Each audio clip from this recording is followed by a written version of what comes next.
I think that's kind of the bigger fight that's going to be had this decade is basically that price might be doing well, but that it's not really kind of changing things as much as you'd think because it's held back by some of those frictions.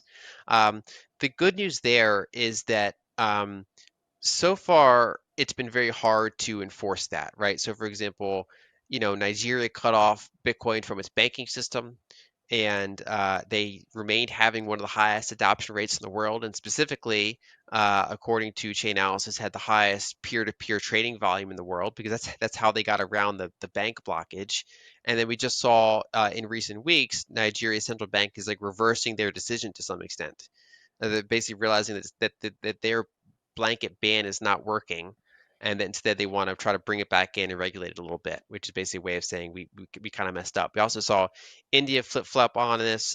We might be seeing the process of Argentina, because they had done the similar thing where they didn't make it illegal to own, but they said, okay, banks can't get into involved in the space as much as they want. Even fintech companies that are not banks still can't get into it. So they did this kind of series of restrictions to try to slow the outflow from the peso.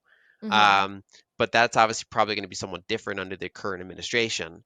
And so we've seen a number of countries kind of bounce around on trying to do that, which is actually bullish because it shows how hard it is to do.